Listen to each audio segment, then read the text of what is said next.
Hey, what's up everyone? It's your buddy Wally. Today I'm trying out a corn and ricotta pizza over in Domino's because you guys voted for it. To be honest, I'm not too excited about this pizza because I don't like corn that much. I just find corn highly suspicious because it goes in my mouth one way and comes out my the same way.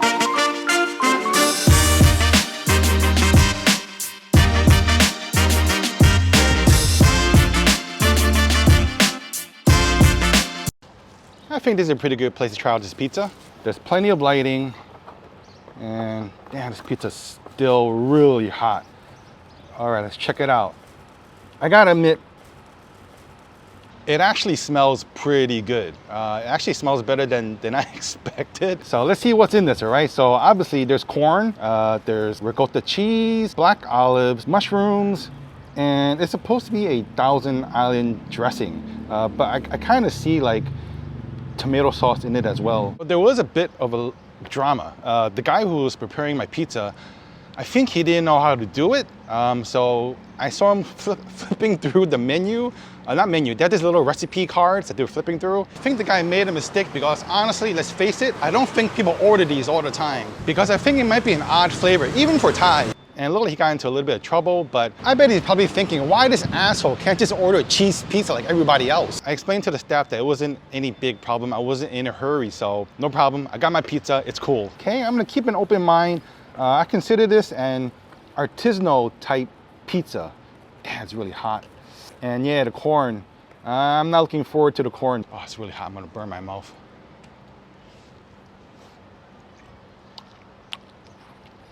Okay. You know, when I do these like strange pizza reviews in Thailand, I don't want people to think that I'm making fun of the food. The corn gives a little bit of that, you know, texture, a little bit of sweetness, which goes really well with the saltiness and creaminess of the ricotta cheese. Because I know these pizzas are actually quite common, especially I think in Korea, parts of Europe. They have a corn and ricotta cheese pizza. There's a strong taste of Parmesan, and as you can see, it's not really like heavily sauced. I wish that I could have watched the guy make the pizza, which I could have, but the thing is that I didn't want to stand in front because I don't know, I kind of felt bad for the first guy that was making my pizza. Although this pizza is greasier than the regular normal cheese pizzas that I've had. Yeah, see, more grease, more grease, more grease. I think in my fingers, they're definitely more grease than the regular cheese pizza they had from Domino's. Oh, it's hot as hell. But overall, this works. I mean, it's not that bad. I like it. Of course, it's not a traditional pizza to me. And I would definitely recommend trying this. If you guys are used to eating like artisanal pizza, this is exactly what I compare it to. It is an artisanal pizza. And yeah, I like it. I think it's not that bad. It's got nice taste. The flavors actually all combine really well together. The black olives, the ricotta cheese, the corn, the mushroom, and the Thousand Island dressing, but it doesn't really taste like Thousand Island dressing. What grade would I give this? I would give it 6.5. So thanks for watching, and I'll see you guys in the next one.